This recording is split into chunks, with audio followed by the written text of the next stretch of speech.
China's DeepSeek is outsmarting OpenAI's model at a fraction of the cost. Japan is building brain-like chips that could define the future of tech.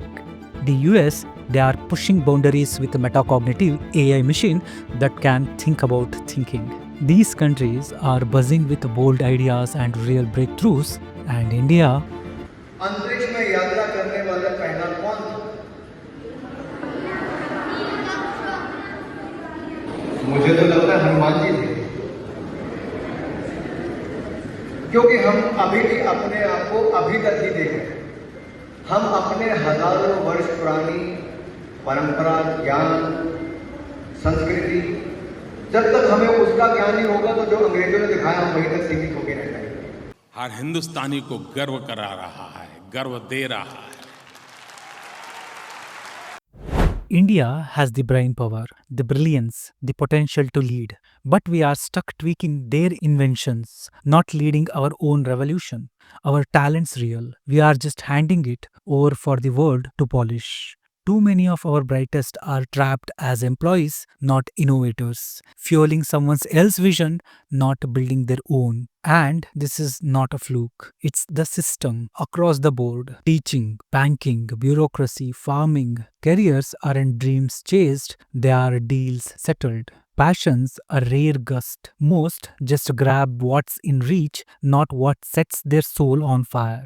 Take agriculture. It's the lifeline for nearly 58% of Indians, yet it contributes less than 20% of our GDP. For most farmers, it's neither profitable nor sustainable, and yet millions remain in it. Not because they love it, but because they have got no other alternatives. But why? Why do millions of Indians end up in careers they never truly chose? The answer lies at the core of our education system. Today, our education system serves 2.48 crore children, supported by 98 lakh teachers across 14.72 lakh schools. Despite this vast network, India spends only 4.6 of its GDP on education, far less than developed nations which invest over 6 to 9%.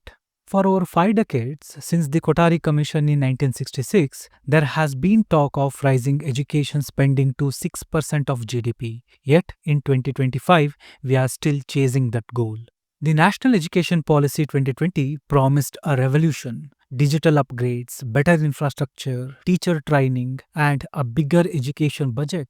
But for this government, it's less about transformation and more about pushing three-language policy and tweaking history in school textbooks to fit a certain narrative. Take Tamil Nadu. They ditched NEP 2020 and ruled out their own state education policy. And it's a game changer. Tamil Nadu's the first state in India to wave AI coding and digital tools into the school curriculum for class 6 to 9. Kids aren't just learning, they are building AI models, machine learning, and coding their way to the future. This isn't some fluffy promise, it's a blueprint to lead India's digital economy. While the center hung up on language wars, Tamil Nadu's beating on a skill that actually matters. यही slogan तो हमारा यही है ना, they are the future of our country. New York state की city की बात करती हूँ, वहाँ पे एनरोलमेंट जो फंडिंग है ना वो पर चाइल्ड एनरोलमेंट है। So 30,000 one student gets by the state for one school year. और इस बच्चे को इक्विपमेंट प्रोवाइड करना, बुक्स का कॉस्ट, खाने का cost, everything is included in this 30,000। So आप सिर्फ अपने बच्चे को स्कूल भेज रहे हो, उसको खाना, उसका पेंसिल, पेन, नोटबुक, ये सब स्टेट की जिम्मेवारी है। मैं वैसे ही खेल खेल में थोड़ा सा कैलकुलेशन कर रहा था। जो टॉप के बाबा हैं, अगर उनकी सारी संपत्ति ले ली जाए, एक बाबा की बात कर रहा हूँ जिनकी बिलियन डॉलर्स में है संपत्ति, उनकी एक की संपत्ति ले ली जाए तो इस देश के हर बच्चे को न सिर्फ फ्री एजुकेशन दी जा सकती है, बल्कि उसको 28,000 रुपए का स्कॉलरशिप साल का दिया जा सकता है। हम कहाँ पैसा लगा रहे हैं ये साइंस नहीं बता सकती। हम पैसा यहाँ लगा रहे हैं, हम देश का पैसा वहाँ लगा रहे हैं जिससे कि तरक्की नहीं हो सकती, जिससे कि अंधकार का रास्ता। Take Beti Bachao Beti Padhao, a scheme to save and educate girls. Between 2016 and 2019, nearly 79% of its fund went to ads. Not schools, not health, just hype. Only 25% of cash sent to states actually hit the ground. Then there is a midday meal scheme designed to feed kids and keep them in class. But in some states, eggs are off the menu, or blocked by religion or weird excuses like vegetarian values. Eggs are cheap, protein packed, and crucial for growing kids. Yet, politics and weird hang ups win over common sense. When we compare India's education system with that of developed countries, one thing stands out. It's not designed to educate, but to manage crowds efficiently. Students aren't taught to think or question, they are just pushed through the system. Most study under pressure, chasing marks, not knowledge. Rote learning takes priority and curiosity dies. Education feels more like a burden than a journey of discovery. To make things worse, school emphasize obedience over independent thinking. From an early age, students are trained to follow instructions rather than analyze, question, or innovate. And by the time they are expected to think critically, the system has already conditioned them to do the opposite. इससे पहले काफ़ी jobs भी reject हुई क्योंकि मैं interview पर गई और प्रिंसिपल ने पूछा what is your ideal classroom. तो मैंने अगेन इंडियन सिस्टम के हिसाब से बोला जहाँ पे पिन ड्रॉप साइलेंस होगा, that is my ideal classroom. So of course I was rejected. तो मैंने प्रिंसिपल से पूछा, आई सेड प्लीज़ मुझे फीडबैक दो बिकॉज मैं जॉब के लिए। कहती हाउ कैन आइडियल क्लासरूम भी जहाँ बच्चे बोल ही नहीं रहे, जहाँ बच्चे डिस्कस ही नहीं कर रहे। That's not ideal classroom. Classroom वहाँ है जहाँ पे नॉइज़ है। Noise means they are happy. Noise means they are comfortable to ask you a question. Noise means कि तुमने उन्हें इतना सेफ बना दिया है कि वो एक्सपेरिमेंट भी कर सकते हैं, अगर गलत भी होगा तो वो मुझे सिखा देगी। एंड देन आपने की इंजीनियरिंग और ह्यूमैनिटीज़ की बात। देखो 11th एंड 12th में kids are too young, they are still immature, they are still trying to figure out their life. हम इतना बड़ा डिसीजन उनसे एक्सपेक्ट कर रहे हैं कि आज आप अभी डिसाइड करो, क्योंकि इंडिया में तो ऐसा ही है कि अगर आपने 11th और 12th ग्रेड ले दिया, आगे जो कॉलेज है वो उस हिसाब से मिलेगा, right. You can not change the field once you select 11th and 12th। अगर मेरे पास 12th ग्रेड का बच्चा है, उसके पास by the end of 12th grade 100 hours of field work होना चाहिए या इंटर्नशिप या वॉलंटियर वर्क होना चाहिए। आपने ये बात कही और मैं हंसने लग गई कि हम प्रिपेयर कर रहे हैं for work, right, but how are we preparing? We are only doing textbook cramming. Now let's talk about college. The truth is, most students struggle with fundamental skills, not because they are short on talent, but because the system values marks over mastery. Board exams don't test problem solving or critical thinking. They only measure how well students can memorize and reproduce textbook answers. Then, when these same students enter college, they are suddenly expected to think critically, innovate, and apply knowledge, something they were never trained to do. It's like training someone to copy recipe their whole life, then tossing them into a kitchen and saying, cook something new. If school education is weak, how can college fix everything in just 3 or 4 years? It's simple. Bad input leads to bad output. If a student doesn't get quality education at the school level, no amount of higher education can suddenly turn them into a skilled professional. And when the output is poor, job become a distant dream. That's why whenever we talk about improving higher education, we need to first look at the basic schooling. No university, no degree can work miracles if students enter the system without a strong foundation. But here's the truth. Governments, whether past or present, don't want people to see how broken the system really is. Instead of fixing the root problem, they keep covering it up. Take an example. There is a global ranking system called PISA, the Program for International Student Assessment. It evaluates how well students understand and apply concepts. India participated once in 2009. The result, 73rd out of 74 countries. Yes, second from the bottom. And what did our politicians do? Instead of fixing the problem, they dismissed PISA as a foreign system and refused to participate again. No ranking, no embarrassment. Problem solved. जो लोग पढ़े लिखे नहीं हैं उसमें unemployment है लगभग 3%, 3.5%। जो लोग स्कूल तक पढ़ चुके हैं उस पे अनएम्प्लॉयमेंट है 15%, और जो लोग ग्रेजुएट्स हैं उसमें अनएम्प्लॉयमेंट है 29%। Now, let's talk about higher education. The QS World University Rankings give us a reality check. If you look at the top 50 universities, India is nowhere to be seen. Fine, let's not aim that high, just compare us with China. Their universities rank between 20 and 50, and India, our top universities don't even appear until after rank 118. So, what's wrong with our higher education system?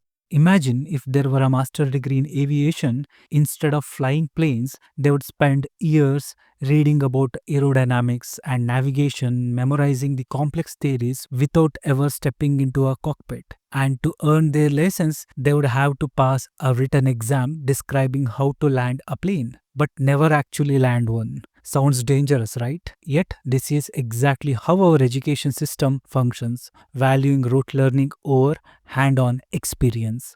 Or take engineering. What if we taught aspiring engineers without ever letting them build anything? Instead of designing bridges or coding softwares, they would just memorize formulas and theories. Then, when faced with real world challenges, they would struggle because they were never trained to apply their knowledge. This gap between theory and practice is why so many graduates feel unprepared for the job market. Now, let's take a closer look at how capitalism has reshaped our education system. India is one of just four major economies where private colleges outnumber public ones. Between 2000 and 2023, private institutions grew at a staggering 9% annually, while public colleges barely managed 2%. Countries like Indonesia and Malaysia continues to prioritize government education, but here in India, while we dream of becoming a Vishwaguru, we have handed over our classrooms to capitalists. Private engineering colleges exploded from 639 to 5082. Public ones, they crawled from 931 to just 1562. And despite all this expansion, we still struggle with weak global rankings and poor research output. Behind the scene, education has turned into a booming industry where capitalists have swooped in, grab land at a dirt cheap prices or even on free leases. They build a college, they have the UGC in their pocket, and they invest 30% on actual education, teachers, equipment, lab, and dump 70% into flashy marketing and branding. The math is simple. For every 100 they invest, they make 400 within 4 years, and they are more than willing to share 40% of these profit with MLAs, MPs, education officials, and also contribute to party elections. So how does this scam play out for students? First, it's built on fear. The message is drilled into us: no degree, no job, no future. Get that piece of paper or you are toast. Second, it feeds off scarcity. Top-notch school, college, and universities, they are rare. Available seats, even rarer. So parents and students are concerned, pay sky-high fees or miss out entirely. And the return, often it's a degree that's not the worth the paper it's printed on. Example, IITs and IIMs have acceptance rate below 2% and quality institutions are limited compared to demand. The 2021 The Associated Chambers of Commerce and Industry of India report on private education highlights profit-driven models over quality, and it's less about empowering the next generation and more about profit margins. Students aren't the priority, they are the product, pawns in the game where their dreams get trampled under greed and shortcuts. In this current state, India's education system feels more like a scam than a service. क्योंकि मैं scientist होने के साथ साथ मैं एक teacher भी हूँ। हमारे हर एक प्रमोशन में गवर्नमेंट के सिग्नेचर लगते हैं। हर एक काम में गवर्नमेंट का आदमी आता है, जो इवन अगर आपको नए टीचर्स को सेलेक्ट करना है तो गवर्नमेंट के अप्रूवल के बिना आप नहीं ले सकते। और गवर्नमेंट का अप्रूवल जो है साइंस के अंदर, टीचिंग के अंदर, एक प्रोफेसर की एडवाइस लेना ज्यादा जरूरी है बनस्पत इसके की सरकारी की। गवर्नमेंट के ऑफिसर, ज्वाइंट डायरेक्टर, डायरेक्टर, जिनका की एजुकेशन सिस्टम में सिर्फ वो बाहर बैठ के पॉलिसी बनाता है, वो कभी यूनिवर्सिटी में नहीं आता, उसको यूनिवर्सिटी के अंदर क्या हो रहा है, हायर एजुकेशन में क्या क्वालिफिकेशन होना, किस तरह के लोग चाहिए। टेक्नोक्रेट्स को रखिए, आपको जो कमेटी रखनी है वो रखिए, लेकिन हर चीज के अंदर, छोटे छोटे डिसीजंस के अंदर सरकारी हस्तक्षेप से उसकी जो गति है वो एक तरह से रुक जाती है। I have questions for the government. You announced 3 schemes last year. What has happened to those schemes? We don't necessarily need many more new colleges. We need existing colleges to improve their quality significantly. How much demand is there for the IITs? How much demand is there for the medical colleges? So much demand that we send students across the world to complete degrees, and then it turns out the Indian education is better than what they got, so they don't pass the medical exam when they come back here. People aren't listening as much to the opposition as they should, because really this is slow burning crisis.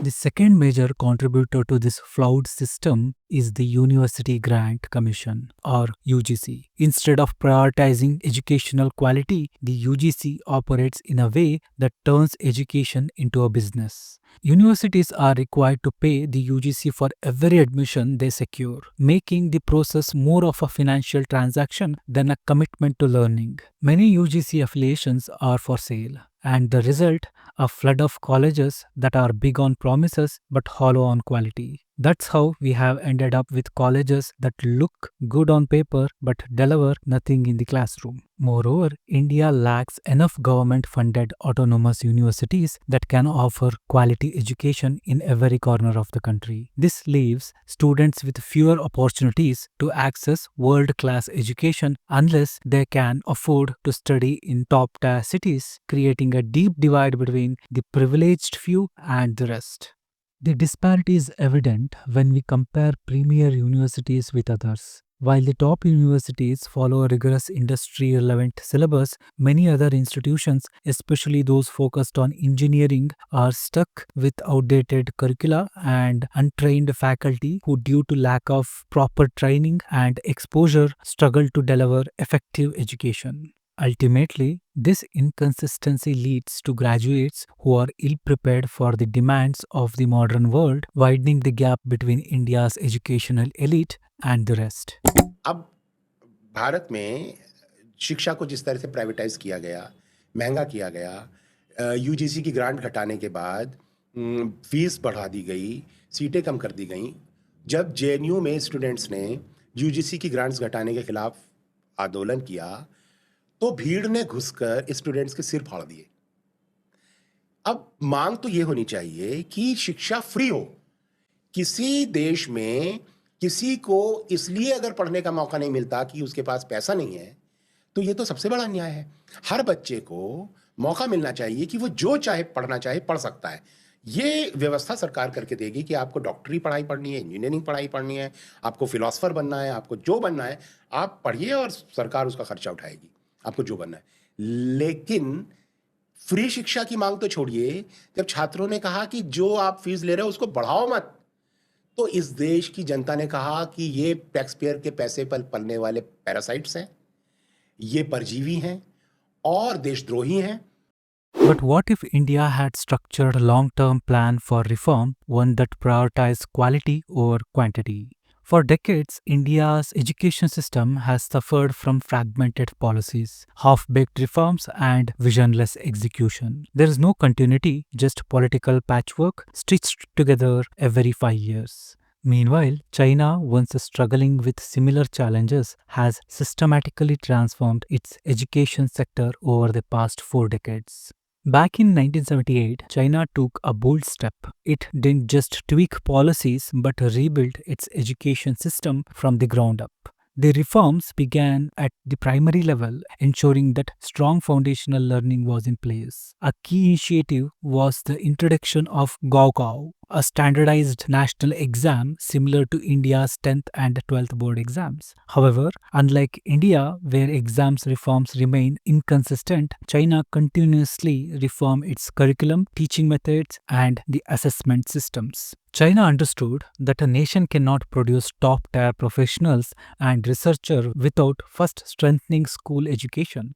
Once this foundation was secured, the focus shifted to the next stage, developing elite universities, fostering research excellence, and attracting global talent. This transformation wasn't an overnight fix, but a decades-long commitment. By the 1990s, after strengthening its primary education system, China turned its attention to higher education, driving large-scale reforms in universities and research institutions. These strategies, research-backed policies, played a crucial role in China's rise as a global leader in science, technology, and innovation. Unlike India, which relies on superficial challenges, China pursued long-term research-backed policies. The core principle was simple: strengthening the foundation first, ensure quality school education across the country, then build a world-class higher education system focused on research, innovation, and global competitiveness.